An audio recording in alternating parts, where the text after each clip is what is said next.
Like, share, subscribe and click on the bell icon to never miss an update from Epic.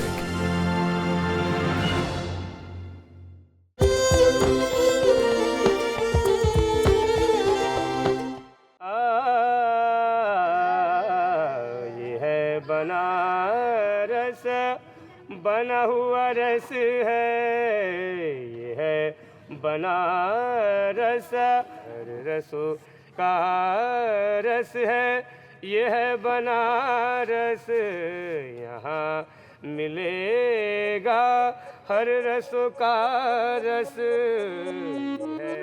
शब्द, उच्चारण और मंत्रों में जो ओमकार का महत्व है, शहरों में वही दर्जा काशी की भूमि को प्राप्त है, जो धरती पे मानवता के सूर्योदय से आज तक एक घने फलों से लदे वृक्ष की तरह खड़ी है और धर्म और आध्यात्म के साथ साथ लजीज और लाजवाब खाने इसकी शाखाएं हैं। जितना पुराना बनारस शहर है, उतनी ही पुरानी और रसीली उसके खाने और इतिहास की कहानियां हैं।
गंगा के तट पे बसा बनारस विश्व के सबसे प्राचीन शहरों में से एक है, जहां पिछले 3500 साल से मानवता का सिलसिला लगातार चलता आ रहा है। हिस्ट्री शब्द जहाँ से शुरू होता है, बनारस उससे पुराना है। हिस्ट्री माने क्रोनोलॉजिकल एजिंग, एक दिन तारीख तय करके बता सकना कि यहाँ इस तारीख को ये हुआ था। बनारस उस दृष्टि से एजिंग के सीमाओं के बाहर की एक शहर है। इंसान घुमक्कड़ जिंदगी को, बोहेमियन लाइफस्टाइल को छोड़कर कबीलाओं में बदलकर जब बसना शुरू किया, उस बसने की प्रथम प्रक्रिया का हिस्सा है बनारस। ओ गंगा मैया जी का महिमा अपार बार दुनिया सन सारे जानना। ओ गंगा मैया जी का महिमा अपार बार दुनिया संसार जानना, संसार जानना हो, संसार जानना, संसार जानना हो। बनारस हिंदू धर्म के उन 7 शहरों में से एक है जिन्हें मोक्षदायिनी माना जाता है। अगर मनुष्य अपना शरीर यहां त्यागे तो उसकी आत्मा को मोक्ष प्राप्त होगा। गंगा के तट पे बसा ये शहर सूत्रधार है जीवन और मरण के महाचक्र का, और लाजमी है कि जिस जगह का आध्यात्म और धर्म से इतना गहरा ताल्लुक हो, तो ये प्रभाव वहां के खाने पे भी जरूर नजर आएगा।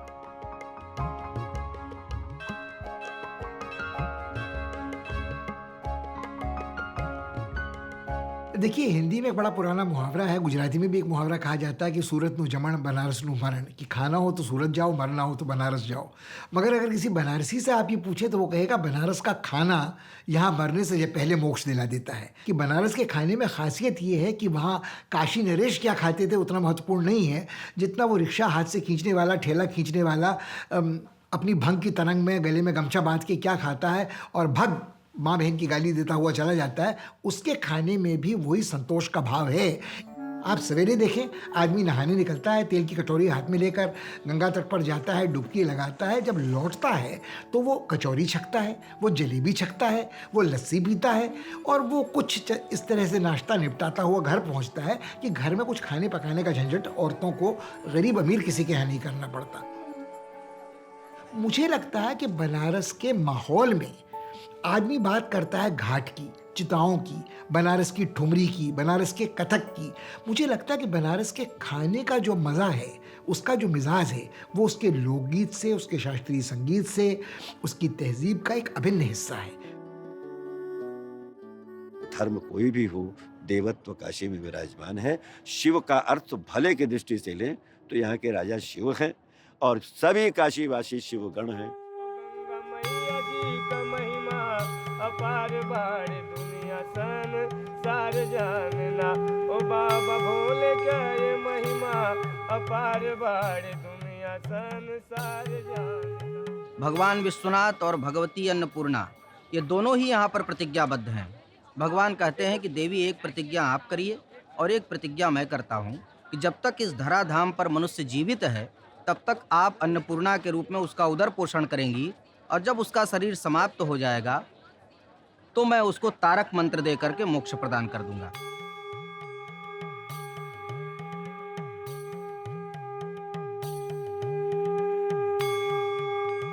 इसलिए एक कहावत है, यहाँ पर प्रचलन है कि चना चबैना गंग जल जौ पुरवै करतार, काशी कबहू न छाड़िए विश्वनाथ दरबार। तो ये ऐसा दरबार है जहाँ पर कि कोई भूखा नहीं रह सकता है। उसका अन्नपूर्णा जो है उधर पोषण करती हैं, और जब उसका शरीर समाप्त हो जाता है तो भगवान विश्वनाथ उसको तारक मंत्र दे करके मोक्ष प्रदान कर देते हैं। पौराणिक कहानी के अनुसार एक बार भगवान शिव ने खाने पीने की भी मोह माया से तुलना की, जिससे पार्वती क्रोधित हो धरती पे प्रकोप करने लगी और एक भीषण अकाल के बाद भूख से तपते लोगों की पुकार सुन उन्होंने काशी में अन्नपूर्णा का अवतार ले सदैव के लिए धरती के लोगों को खान पान प्रदान करने का निश्चय किया। और तभी से हिंदू शास्त्र और पुराणों में अन्नपूर्णा देवी को भोजन और आहार की देवी के रूप में पूजा जाता है। और इनके मंदिरों में सबसे प्रतिष्ठित है काशी का अन्नपूर्णा मंदिर, जो विश्व का एकमात्र मंदिर है जहां भक्तों को प्रसाद बांटा जाता है भगवान को चढ़ाने से पहले। यहाँ भी कोई तीर्थ स्थान होता है, जहाँ भी कोई पवित्र स्थान होता है, देखिए वहाँ ये स्वाभाविक है कि परोपकार के लिए दूसरों को अन्नदान देना, खिलाना, भूखे को भोजन देना एक बड़ा पुण्य का काम माना जाता है। तो भंडारी की परंपरा आप कहिए उसे, तो हिंदू मंदिरों में भंडारी की वही परंपरा है जो गुरुद्वारे में लंगर की परंपरा है, कि एक अन्नकूट है, कि ये अन्न क्षेत्र है, कि कोई आदमी भूखा नहीं जाएगा। तो इसी का प्रताप है कि बनारस में विधवाएं बहुत थीं, उनके खाने की व्यवस्था होनी थी, सन्यासी बहुत थे जिनका घर द्वार नहीं होता था, उनको खिलाने की व्यवस्था होनी थी। तो मुझे लगता है कि मंदिरों का जो तंत्र है वो पुजारियों, पुरोहितों, महंतों का तंत्र तो है ही। इस बहाने वो लोगों से दान ग्रहण करते थे बड़े पैमाने पर, और जितना खिलाते थे उससे कहीं ज़्यादा उनके पास बचा रह जाता था। तो उनकी समृद्धि और शक्ति का आधार भी ये अन्न ग्रहण करना, दान ग्रहण करना था। मगर निश्चित रूप से उसका एक बड़ा हिस्सा भूखों को, सन्यासियों को, भिखारियों को मिलता था। और चाहे वो मंदिर में मिलने वाला प्रसाद हो या फिर वाराणसी के लोगों का रोजमर्रा का खाना, आयुर्वेदिक सिद्धांतों का पालन करते हुए यहाँ सात्विक खाना ही भोगा जाता है। शरीर में हम खाना डालते हैं, वो डालने के बाद मॉनिटर न करें, मॉनिटर करके डालें। और शायद इसी परिकल्पना में बनारस बेसिकली शाकाहारी है। शाकाहार में भी अधिक तेल, घी का प्रयोग करने पर शरीर में अकारण एसिड, अम्ल वृद्धि के चलते विकार हो सकते हैं। उन विकारों से बचने के लिए लोगों ने खाना बनाने की परिकल्पना, किस तरह के खाने खाएं, कैसे बना के खाएं, इसको भी तय करना शुरू कर दिया। आयुर्वेद के अनुसार सात्विक, राजसिक और तामसिक 3 धाराएं हैं खाने की, जिनका अलग अलग प्रभाव पड़ता है हमारे मन और शरीर पे। कि सात्विक का अर्थ आमतौर पर आजकल की भाषा में हम ही समझते हैं बिना नमक मिर्च का, बिना मिर्च मसाले का, मांसाहारी तो वो हो ही नहीं सकता। मगर सात्विक शब्द का मूल है सत्व, एसेंस। जो खाना हमको बुनियादी न्यूट्रिशन दे रहा हो, पौष्टिक बना रहा हो, वो सात्विक खाना है। इसका मतलब सूफियाना सादा खाना हर हालत में नहीं है। राजसी खाने का अर्थ आप राजाओं का खाना ना समझें, वो राजसिक है। उसका मूल शब्द रजस है, चमकदार। उसमें उसको तेज मिर्च मसाले वाला, मोह क्रोध पैदा करने वाला खाना बताया गया है। ऐसे जो तामसिक खाना है वो तमस, अंधकार है, काला खाना है। तो अगर बौद्ध दर्शन में आप देखें तो लाइट फूड्स और डार्क फूड्स का जिक्र होता है, मगर इसका अर्थ ये नहीं कि ये खाने बुरे हैं। यदि आप मेहनत करते हैं, शारीरिक मेहनत करते हैं, सिपाही हैं, मजदूर हैं, कारीगर हैं, आपकी कैलोरिक इंटेक की ज़रूरत बहुत ज़्यादा है, तो आपको झक मार कर तामसिक खाना ही खाना पड़ेगा जो ग्रॉस फूड है। मगर यदि आप सेडेंट्री हैबिट्स आपकी हैं, खाट पर पड़े रहते हैं, कुर्सी पे बैठे तो कुर्सियाँ तोड़ते हैं, आप फिलोसॉफिकल स्पेकुलेशन करते हैं, आपको शायद उस तरह के नरिशमेंट की ज़रूरत नहीं है, तो आपको सात्विक खाने की ज़रूरत है। कुल मिलाकर जो मुझे लगता है सात्विक राजसिक तामसिक का जो खेल है वो आयुर्वेद के कफ पित्त वात जो गुण तासीर है उसके साथ मेल खाते हैं। तो अगर आप देखें तो जो तासीर यूनानी तिब की है, जो आयुर्वेद में गुण दोष है, तो वो कफ पित्त वात हैं और सात्विक राजसिक तामसिक प्रकृतियां हैं। तो इनका जो मेल है ये कहीं ना कहीं जाकर फिर जो सांख्य योग दर्शन में पंचभूत हैं उनसे मिलता है। आयुर्वेद के जिन सिद्धांतों से ये तीन खाद्य शैलियां उभरती हैं, उनका जन्म भारत में ही आज से कुछ 3000 साल पहले हुआ था। और आयुर्वेद की इन सिद्धांतों के बारे में अथर्ववेद में भी लिखा है। मगर आयुर्वेद का विस्तार और संकलित उल्लेख मिलता है सुश्रुत और चरक संहिता में, जिनकी रचना करीब 2700 से 2400 साल पहले काशी के इन्हीं तटों पे हुई थी। तो ये कहना गलत नहीं होगा कि सुश्रुत और चरक की जन्मभूमि काशी आयुर्वेद की भी जननी है। बनारस का काशी विश्वनाथ मंदिर शिव के 12 ज्योतिर्लिंगों में से एक है और इस लिंग का रोजाना स्नान कराया जाता है पंचामृत से, जिसका हिंदू धर्म में एक अहम स्थान है। ऐसे शिव के पूजन में पका हुआ खाने का भोग लगाने की कोई परंपरा नहीं है। शिव को चढ़ाने के लिए पंचगव्य और पंचामृत ही है। और इस पंचामृत का जिक्र हमें 3000 साल पहले लिखे महाभारत में भी मिलता है। देवताओं का मधु माना जाने वाला ये पंचामृत हमेशा से ही हमारी सेहत के लिए अच्छा माना गया है। पंचामृत बनता है, भगवान को चढ़ाया जाता है, उसमें अभिषेक किया जाता है। दूध, दही, घी, शहद और शक्कर, ये पांचों चीज मिला के, लेकिन अनुपात बराबर बराबर शहद घी मिला दीजिएगा तो जहर हो जाएगा। इसलिए अनुपात भी आ गया, प्रपोर्शन भी आ गया और मिक्सचर भी आ गया, और एक दूसरे को बैलेंस करना, एक दूसरे का गुण धर्म आगे बढ़ाना, यह पंच तत्व के पंचामृत, पॉजिटिविटी को हम पंचामृत कहते हैं। उसी से जीवन का अस्तित्व है।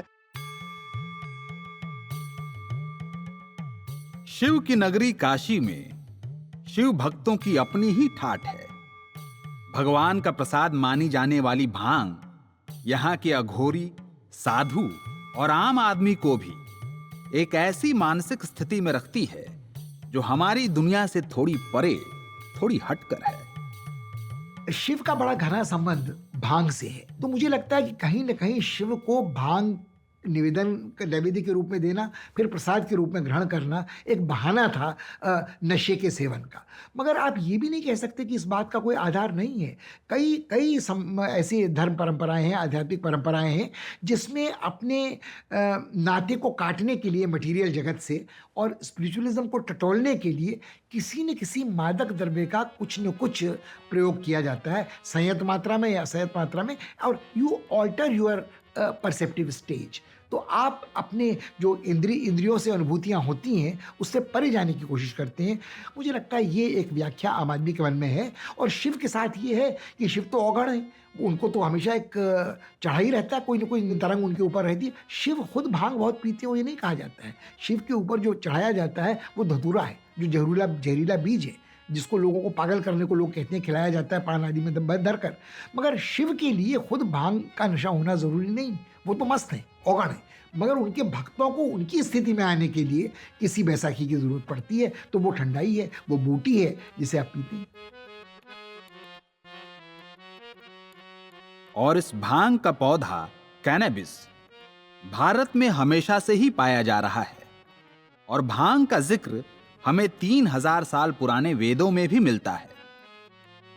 काशी सदैव से ही हिंदुस्तान का एक महानगर रही है और करीब 4वीं और 5वीं शताब्दी से यहां कई चाइनीज और मुस्लिम व्यापारी आते जाते रहे हैं, जिन्होंने इस शहर की संस्कृति के बारे में लिखा है।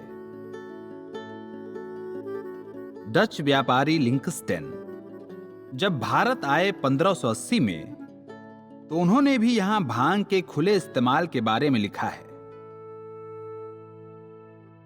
आज भले ही इसका उत्पाद और सेवन गैर कानूनी हो, मगर क्योंकि इसका एक गहरा संबंध है हिंदू धर्म से, इसलिए कई गवर्नमेंट लाइसेंस्ड खेत और दुकान इसे उगाते और बेचते हैं। बनारस की हर शाम सूर्यास्त के बाद हजारों लोग गंगा के तट पर जमा होते हैं यहां की प्रसिद्ध गंगा आरती को देखने, जिसका भव्य स्वरूप और सैकड़ों घंटियों की ध्वनि का अनुभव किए बिना बनारस की यात्रा अधूरी है।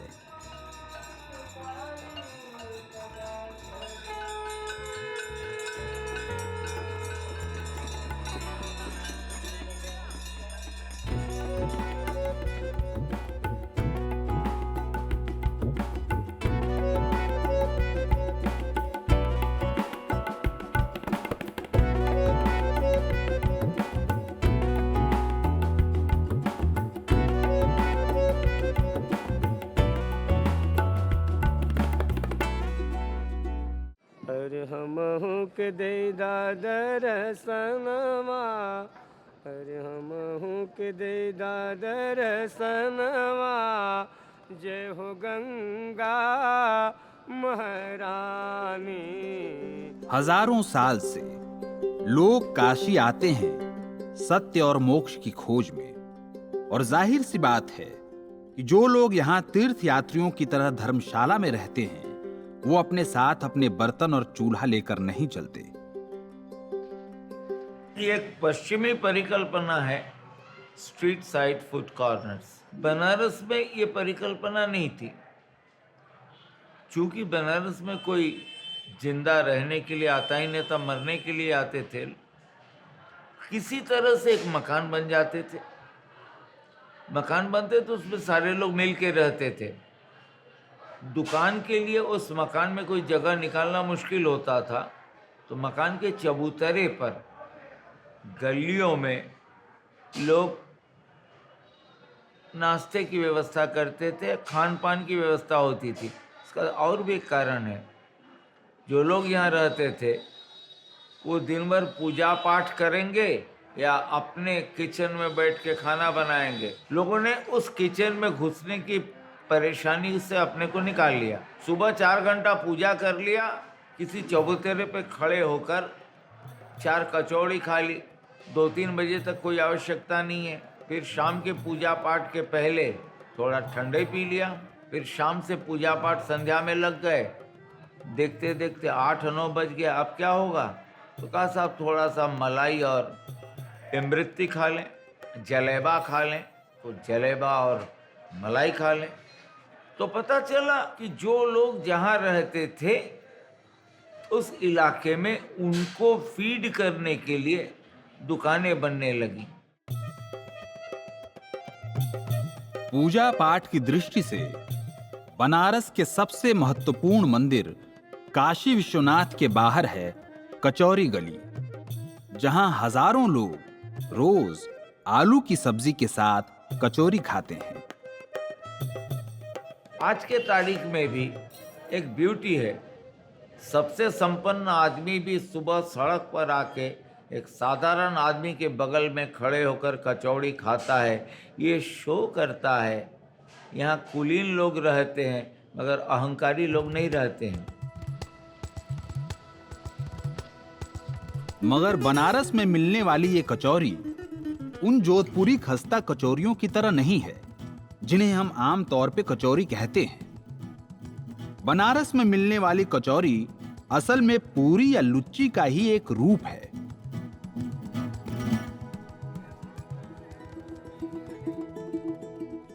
देश भर के मंदिरों में प्रसाद के तौर पे बनाई जाने वाली और आम तौर पे नाश्ते में खाई जाने वाली इस पूरी का जिक्र संस्कृत भाषा में पूरिका के नाम से भी मिलता है, जिसका मतलब है भरा हुआ।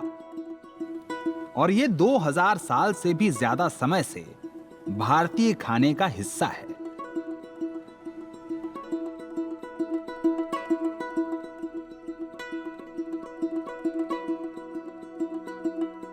नमकीन और तीखी कचौरियों के साथ रोजाना मीठा खाने का भी रिवाज है बनारस में। तो चाहे वो बंगाली छेना हो या कई प्रकार की मिठाइयां जैसे रबड़ी और जलेबी, बनारस के लोगों का खाना मिठाई के बिना अधूरा है।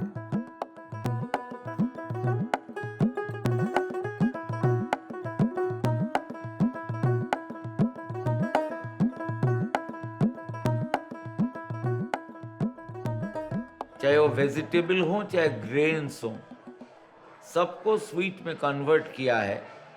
मिल्क के हर फॉर्मेट को स्वीट में कन्वर्ट किया है। तो ये जो बनारस की अपनी सोच की शैली है, इस सोच की शैली मिठाइयों पर जबरदस्त असर डाला। बनारस के बाजारों में लौकी, गाजर और आलू का हलवा मौसम अनुसार बिकता है और लोग उसे बहुत पसंद करते हैं। और इन सब मिठाइयों के साथ लड्डू जैसी पारंपरिक हिंदुस्तानी मिठाइयां यहां काफी प्रचलित हैं। शिवपुत्र गणेश का भोग ये लड्डू हमेशा से हिंदुस्तानी खाने के रंगमंच का एक अहम किरदार रहा है और महाभारत में भी इसका जिक्र मिलता है मोदक के नाम से। चने के आटे यानी बेसन को भून के बनाते हैं यहां के बेसन के लड्डू।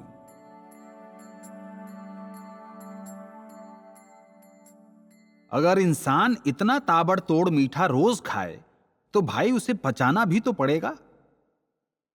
और इस काम में मदद करता है बनारसी पान, जिसके रस और सुर्खी लाल रंग की सारे देश में शोहरत है। एक बार मैं जा रहा था तो अचानक एक वृद्ध ने पूछा, क्या हाल है? तो कहे, अरे कहा बतावें, सवेरे मुंह उघारे तो थक रह गए। हम सब कोई बीमार था, मर गया कि जी गया।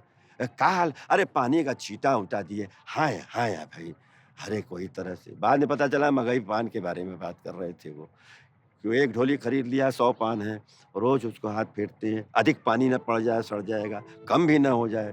तो एक कहावत है, अरे मगई पान के समान संभाल संभाल के तुमको पाला है। ये पान का पत्ता नक्शा है भारतीय खाने का, जिसमें कश्मीर से आया जाफरान, बंगाल की सुपारी, केरला की लौंग और इलायची और यूपी बिहार का कत्था और गुलकंद पड़ता है। मगर ये पान और सुपारी खुद हिंदुस्तान पहुंचे आज से कुछ 3000 साल पहले साउथ ईस्ट एशिया से, जो इनका असली घर है। 3000 साल पहले लिखे ग्रंथों या महाकाव्यों में पान का कोई जिक्र नहीं मिलता और माना यह जाता है कि पान भारत के पूर्वी तट पे पहुंचा इंडोनेशियन व्यापारियों के साथ। मगर आज बनारस से बंगाल के बीच इसकी खेती की जाती है। दक्षिण भारत हो या उत्तर भारत, वो खाना अधूरा है जिसका पूर्ण विराम पान के वीड़े से ना हो।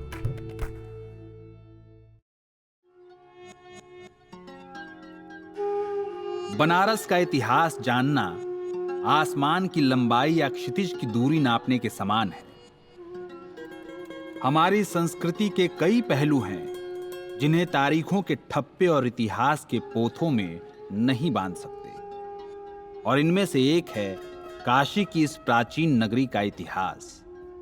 और इस शहर की रूह है बनारस से गुजरती गंगा नदी, जिसे हिंदू धर्म और पुराणों में देवी मानकर इसकी पूजा की जाती है। ये इसका इतिहास हजारों साल पुराना है। गंगा जितनी प्राचीन पवित्र मानी जाती है नदी, उसकी तुलना किसी और नदी से भारतवर्ष में नहीं की जाती। छोटी जगह आप चली जाएं तो लोग कहते हैं कि ये हमारी गंगा है, वो जो अनाम जो नदियाँ होती हैं। अगर आप याद करें तो गंगा के स्वर्ग से पृथ्वी में आने का जो कथानक है, वो कौन उसे ग्रहण करेगा? गंगा इतनी गर्वीली थी तो शिव ने ये कहा कि मैं खड़ा होकर अपनी जटाजूट में उसे उलझा लूंगा और गंगा का गर्भ तोड़ दूंगा। तो गंगा स्वर्ग से उतरी भगीरथ के पुरखों के पापों को तारने के लिए, उनकी अस्थियों से उनको मुक्ति दिलाने के लिए, और किस तरह उसके लिए भगीरथ को प्रयत्न करना पड़ा, वो एक पूरा कथानक है जिसके कई प्रतीकात्मक अर्थ हैं कि तपस्या का क्या महत्व होता है, श्रम का क्या महत्व होता है, पुरुषार्थ से क्या कुछ साधा जा सकता है, किस तरह से गर्विता गंगा का गर्भ भंग करने को शिव उतरे, कैसे किसी व्यक्ति को खड़ा होकर एक ग्रहण करना पड़ता है उस धार को। तो गंगा का जो प्रतीक और रूपक है वो भारत में बड़ा महत्वपूर्ण है। खान पान के लिहाज से देखें तो सदियों से गंगा का पानी अमृत माना गया है। हर हिंदू घर में एक तांबे की लुटिया में यह गंगा जल जरूर मिलेगा। और सन 1534 में भारत में रहने वाले पुर्तगाली फिजिशियन ग्रेस डिओर्टा ने भी गंगा जल को एंटीबैक्टीरियल बताया। इसके कई 100 साल बाद ब्रिटिश फिजिशियन C.N. नेल्सन ने भी इसके पानी को सेहत के लिए अच्छा माना। और मेडिकल लैब्स में कराए निरीक्षण भी ये साबित करते हैं कि गंगा के पानी में कई ऐसे तत्व और धातु हैं जिनकी वजह से ये खराब नहीं होता और हमारी सेहत के लिए फायदेमंद है। मगर इस गंगा जल को अगर किसी ने प्रभावी तौर पे बढ़ावा दिया तो वो थे मुगल बादशाह अकबर, जो सिर्फ गंगा जल ही पीते थे। ऋषिकेश और हरिद्वार से गंगा जल दिल्ली और आगरा लाने के लिए अकबर ने कई घुड़सवार तैनात कर रखे थे। यहां तक कि अकबर के बाद हर मुगल बादशाह ने सिर्फ गंगा जल को ही पीने के पानी के तौर पे इस्तेमाल किया। और इसी गंगा के तट पे अकबर ने एक और प्राचीन शहर को एक नया वजूद दिया, इलाहाबाद, जिसका पौराणिक कथाओं में प्रयाग के नाम से जिक्र है। बसा है गंगा, जमुना और काल्पनिक नदी सरस्वती के संगम पे। यही संगम है जिसका वर्णन जो है हजारों साल से जो है संगम पे लगने वाले कुंभ से परिचय है इस शहर का। उसके बाद जो है जिस इलाहाबाद को हम जानते हैं वो मुग़ल दौर में ये इलाहाबाद शहर का विकास शुरू हुआ। जब मुग़ल सल्तनत हिंदुस्तान में थी तो इलाहाबाद को अकबर का दिया हुआ ये नाम है इलाहाबाद, और अकबर ने इस शहर को जो है एक बहुत ही ज़्यादा विकसित शहर के रूप में डेवलप किया।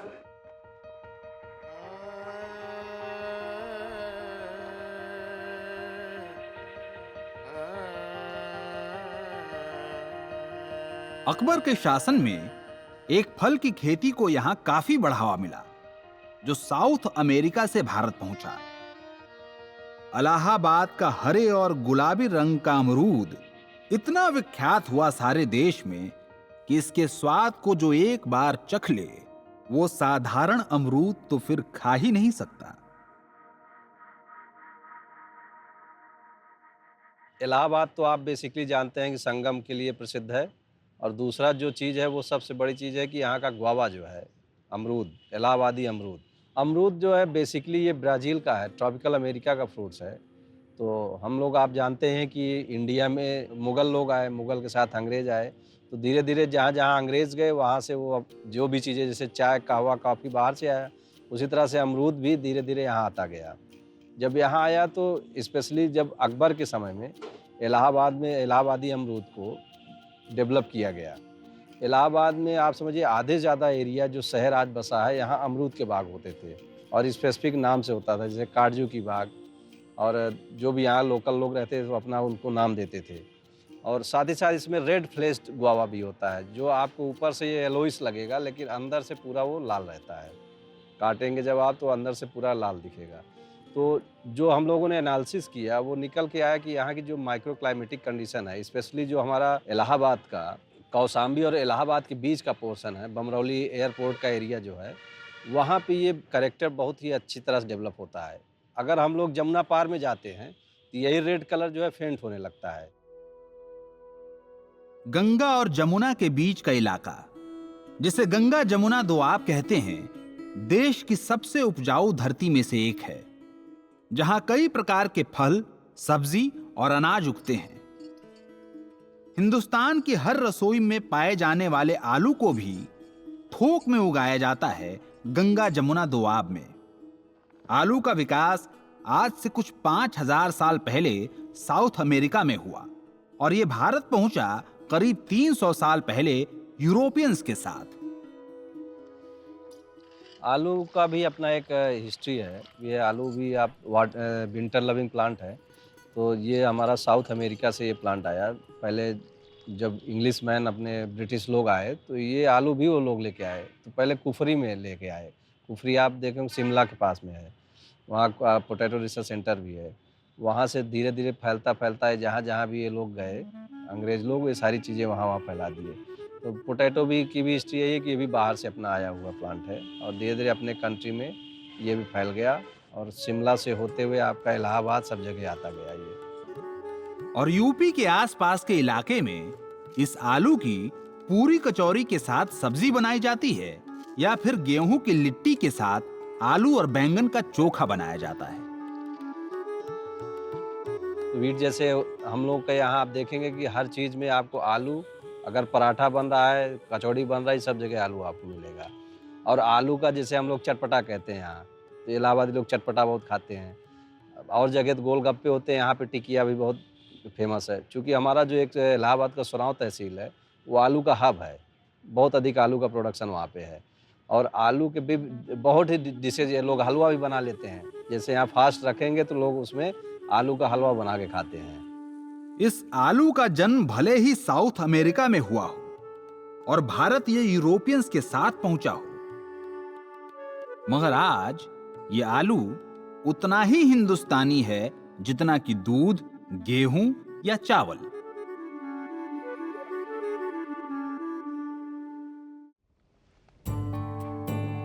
उन्नीसवीं और 20वीं सदी में इलाहाबाद केंद्र बिंदु था हिंदुस्तानी साहित्य और राजनीति से जुड़े कई नामी नेता, वकील, लेखक और कवियों का। चाहे वो हरिवंश राय बच्चन हो, अकबर इलाहाबादी, फिराक गोरखपुरी या फिर भारत के पहले प्रधानमंत्री पंडित जवाहरलाल नेहरू, इन सब लोगों का एक गहरा नाता था इलाहाबाद से। देश की जितनी भी विधाएं हैं जीवन की, वो चाहे राजनीति हो, शिक्षा हो, चिकित्सा हो, आपका कला हो, सौंदर्य हो, साहित्य हो और जुडिशरी हो, इलाहाबाद का रिप्रेजेंटेशन जो है हमेशा अग्रणी पंक्ति में रहा है। और इलाहाबाद में जन्मे पले बढ़े लोग, यहाँ की मट्टी की तासीर ही है कि वो जो है लीडरशिप डेवलप करती है। मोतीलाल नेहरू का घर आनंद भवन गढ़ था स्वतंत्रता सेनानियों का और कई मशहूर नेता और फ्रीडम फाइटर्स आजादी की लड़ाई के समय इलाहाबाद की मशहूर लोकनाथ गली में स्ट्रीट फूड्स का चस्का लेते थे।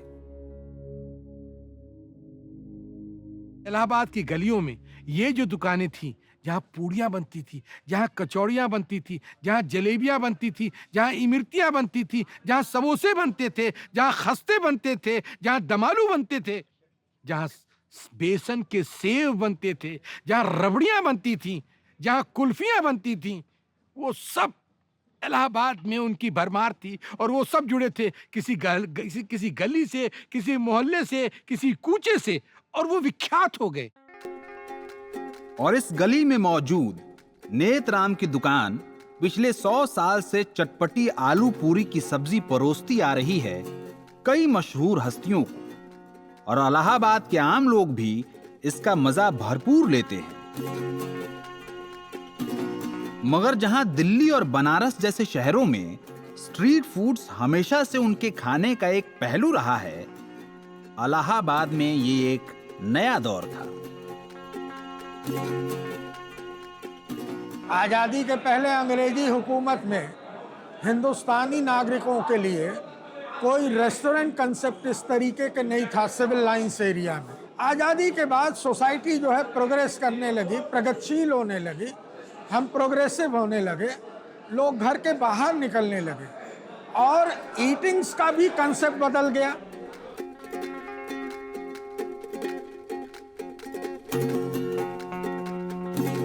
इलाहाबाद वालों में वो कुछ दूसरा पक्ष है कि पास के देहात के कस्बाती इलाके से जो छात्र इलाहाबाद यूनिवर्सिटी में आते रहे हैं, तीर्थयात्रियों के अलावा मुवक्किल आते रहे हैं हाईकोर्ट में मुकदमे लड़ने के लिए, उन लोगों की जो ज़रूरत थी कि उनको लगता था कि हम अपने गांव देहात में जब रहते तो बाहर चखने को नया कुछ नहीं मिलता था, वहाँ कई तरह के बंधन हमारे ऊपर थे, तो एक तरह से वो पक्की रसोई और शुद्ध रसोई नहीं, उस बंधन को तोड़ना भी था। It was breaking a taboo, you are not suppose to eat outside the house. तो जो ज़्यादा साहसी होते तो गोश्त भी खा लेते थे, वो दारू भी थोड़ी ठोक लेते थे, मगर बाकी लोगों की दिलेरी इतने में बहुत थी कि घर के बाहर, रसोई के बाहर हमने खाया, घर में तो हमको सद्या पूजा करनी पड़ती, धोती पहन के खाना पड़ता, आज हमने चाट भी खा ली। तो it was a rite of passage also. So ये street foods in Allahabad are there. आजादी के बाद इलाहाबाद हिंदी लिटरेचर, एकेडमिक्स और इंडियन लॉ का एक अहम केंद्र बना रहा और लाजमी था कि सोशल और फिलोसॉफिकल मुद्दों पर चर्चा करने के लिए इलाहाबाद के इंटेलेक्चुअल और पॉलिटिकल सर्कल को एक हब की जरूरत थी। इलाहाबाद, जैसा मैंने कहा कि ये एजुकेशन सेंटर भी, पॉलिटिकल एक्टिविटीज़ का सेंटर भी, कल्चरल सेंटर भी, लिटरेरी सेंटर भी, जुडिशियल सेंटर भी हाई कोर्ट की वजह से। तो ये जो एक आधुनिक समाज बन रहा था इस देश का आज़ादी के बाद, उसका एक तरीके से ये केंद्र बिंदु था जहाँ पर कि हमें संस्कार मिल रहे थे आधुनिकता के। तो लोगों ने महसूस किया कि साहब एक कोई ऐसा स्पॉट होना चाहिए जहाँ पर कुर्सियों पे बैठ के व्यूज़ का शेयरिंग हो, आदमी अपने पॉलिटिकल व्यूज़ का, अपने जो है एकेडमिक व्यूज़ का, अपने जुडिशियल व्यूज़ का, अपने जो है लिटरल व्यूज़ का जो है आदान प्रदान करे। तभी उसी बीच में इंडियन कॉफ़ी हाउस को 50s में जो है आते आते ये एक सेंटर बना।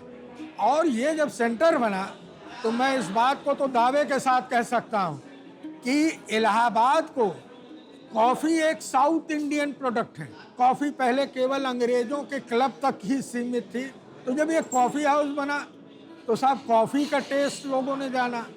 और कॉफ़ी के टेस्ट का जो वो अपना गुण है कि कॉफ़ी के साथ डिस्कशन एंड व्यू शेयरिंग, ये एक बड़ा भारी जो है अजूबा है, जो आज के अत्याधुनिक जो है समय में भी हम कॉफ़ी जो है वो पीते समय डिस्कशन का एक अपना एक सिक्के के दो पहलू हो गए हैं।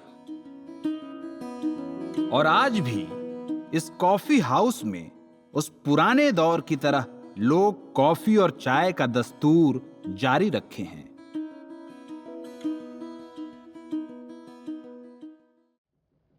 गंगा मैया जी का महिमा अपार बार दुनिया सन सार जानना। ओ बाबा भोले क्या ये महिमा अपार बार दुनिया सन सार जानना। ओ गंगा मैया जी का महिमा अपार बार दुनिया सन। मुझे जो बात बनारस के खाने में और एक हद तक इलाहाबाद के खाने में बहुत मज़ेदार लगती है वो ये है कि जिसे अंग्रेज़ी मुहावरे में कहते हैं प्रोवेंसाल खाना, उसका राजकाज रोबदाब यहाँ सबसे ज़्यादा है। अवध में आप जाएं तो शाही खाने नवाबों की नज़ाकत नफस का होता है, हैदराबाद में ही बात देखने को मिलती है। जयपुर, उदयपुर, जोधपुर कहीं आप जाएं तो राजा रजवाड़ों का खाना जो है वो बेंचमार्क तय करता है कि अच्छा खाना क्या है। मगर बनारस में अच्छा खाना वो है जो आम आदमी खाता है, जो मौसम के हिसाब से बदलता है। अब बनारस में चमत्कार ये है कि आप बैगन खाइए तो 5 तरह का बैगन बनेगा और पांचों का मसाला फ़र्क होगा। वो अचारी बैगन होगा, वो नमक का बैगन होगा, वो कलौंजी का बैगन होगा, वो भरवा बैगन होगा, वो बैगन का भरता होगा, वो बैगन का पूर्वांचल वाला चोखा होगा, वो तला बैगन बैगुनी की तरफ चला जाएगा। ये सारी चीज़ें हैं। और वहीं ये है कि आप आलू खाने से नहीं हिचकते, आप मटर का निमोना खाने से नहीं हिचकते, चूड़ा मटर खाने से नहीं हिचकते, छुकी मटर खाने से नहीं हिचकते। फिर कभी आपको नोनिया, लौकी, तुरई, कुमड़ा तो कचौरी के साथ तरकारी में रोज़ खाने को आपको मिल जाएगा। तो मुझे लगता है जो आम गरीब परवर सब्जियां हैं उनको अपनाया गया है शायद इसीलिए कि बनारस में और इलाहाबाद में जो तीर्थयात्रियों की भीड़ आती थी, मुर्दा फूंकने वालों की, जनेऊ पहनने वालों की, अस्थियां विसर्जित करने वालों की, या पढ़ने वाले विद्यार्थियों की जो गुरुकुलों में आचार्यों के साथ रहते थे, कोई वैद्य बनता था, कोई ज्योतिष बनता था, कोई मोक्ष प्राप्ति करने के लिए मोक्ष धाम में रहता था। मुझे लगता है कि ये कुछ आयुर्वेदिक रस रसायन कल्प करने आता था।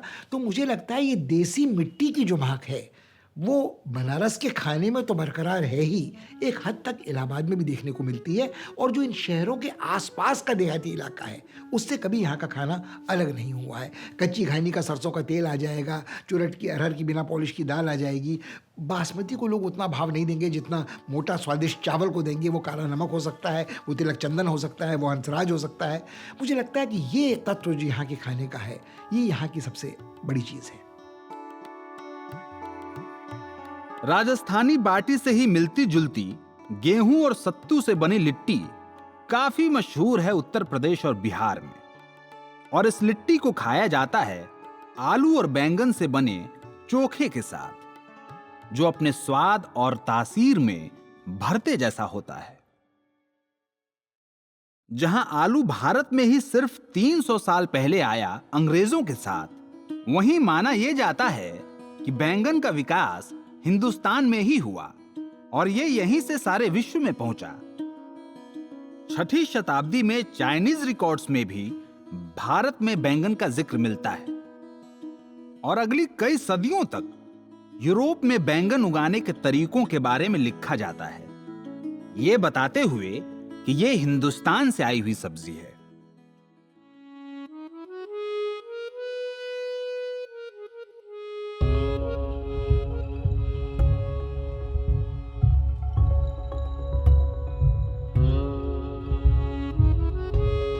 शिव की नगरी काशी में लोग मोक्ष की खोज में आते हैं और अपने बचे खुचे दिन गंगा के तट पर सात्विक भोजन खा व्यतीत करते हैं। जो पान का वीड़ा इतना मशहूर है सारे देश में, उसकी बेल अरुणाचल से कश्मीर और गुजरात से तमिलनाडु तक फैली है। गंगा का जीवन दायिनी पानी उसे पूजनीय बनाता है और गंगा जमुना के बीच पड़ने वाला दोआब हमेशा से ही धनी है खेत खलिहानों से। इलाहाबाद में सिर्फ नदियों का ही नहीं बल्कि संस्कृतियों का भी संगम देखने को मिलता है, जिससे जन्मी ये गंगा जमुनी तहजीब। ये थी कहानी उत्तर प्रदेश के खाने की।